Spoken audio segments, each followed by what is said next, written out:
Welcome to Hardcover News. Today's topic is all about youth health. In downtown Chicago, we got people's opinions and habits. And how many servings of vegetables should you have a day? I would say maybe about 3. 4 to 6. I go 3 servings of fruit. How much water should you drink every day? 8 cups. 8-ounce cups. About 5. Is skipping breakfast a way to lose weight? Yes. No.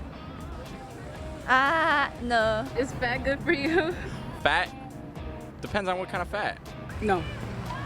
Some types of fat. What is the leading cause of death in America? Heart problems, heart attacks, obesity. Car accidents. Obesity, AIDS, cancer. Now for our main story, we have professional advice. We talked to 2 health professionals about issues affecting low-income communities.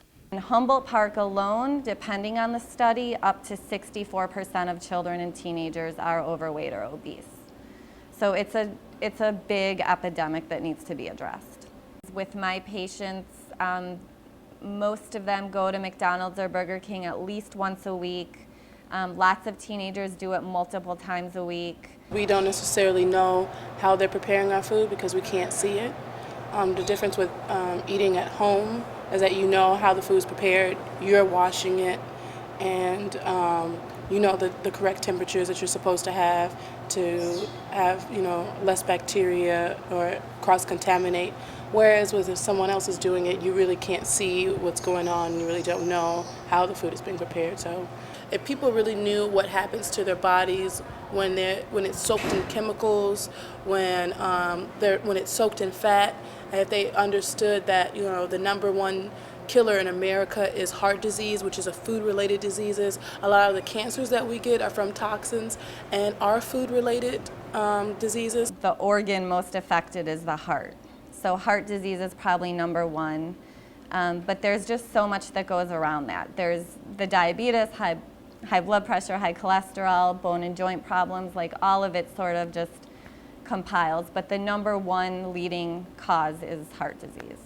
If you really think about it, if I'm 300 to 400 pounds and I somehow miraculously am still able to have a child, all those chemicals and everything that I eat are going to be soaked into my child as well.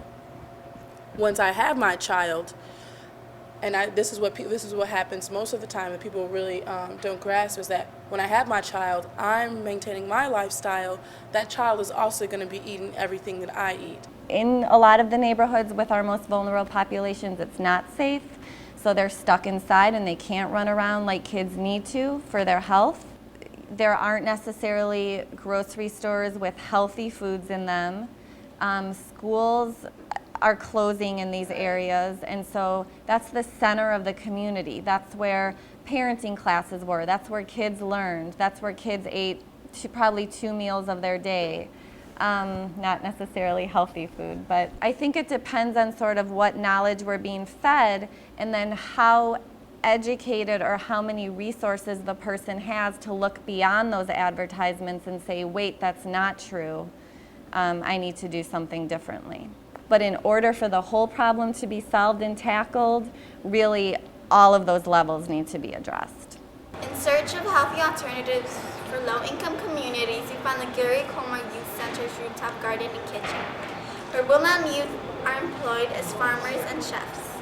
Use the food here at the center in our lunches. We have a distribution point, which we call Harvest Table, so once a week we give food and recipes out in our community.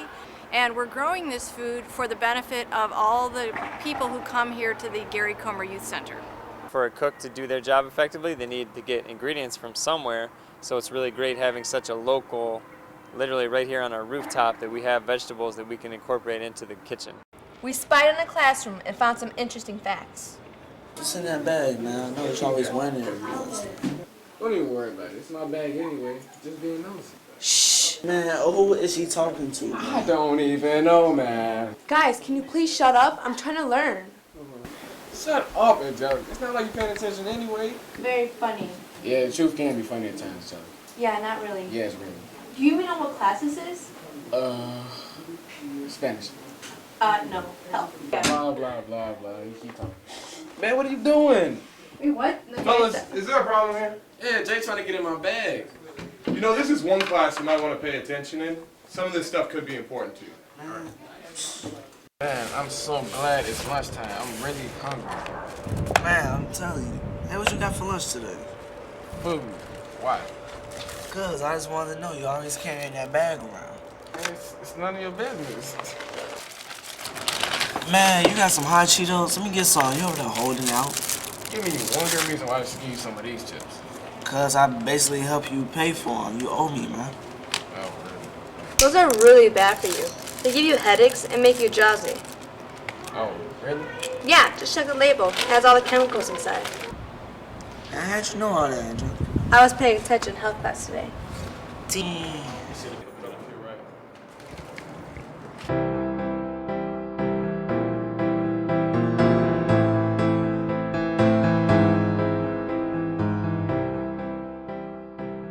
Lastly, we have Joshua Martinez for weather. Thank you, Angelica and Jackie. Today's weather is going to be 85 degrees, 70% chance of rain.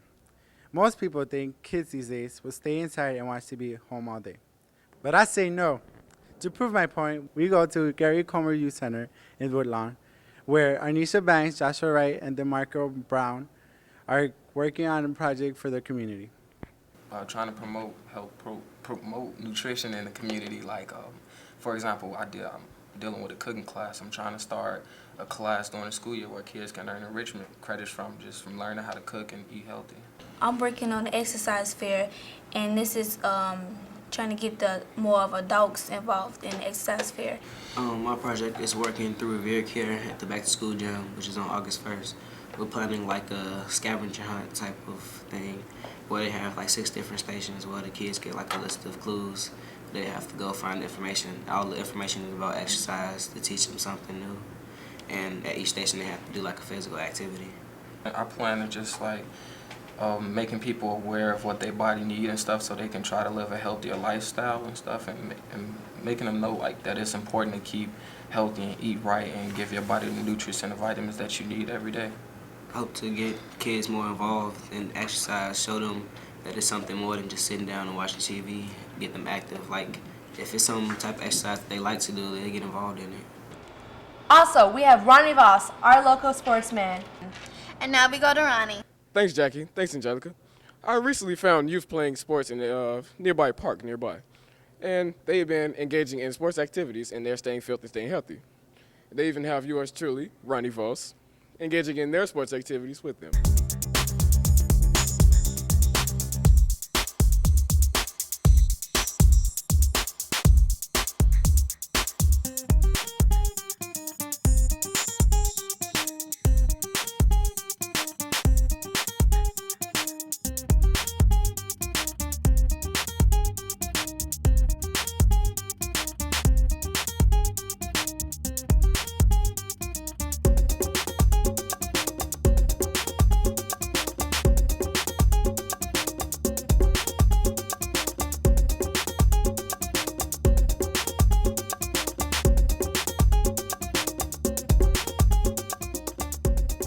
Thank you, Angelica, and thank you, Jackie. Back to you.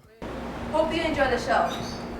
Thanks for watching and stay tuned for the next hardcover news. I'm Angelica Cano. And I'm Jacqueline Castro.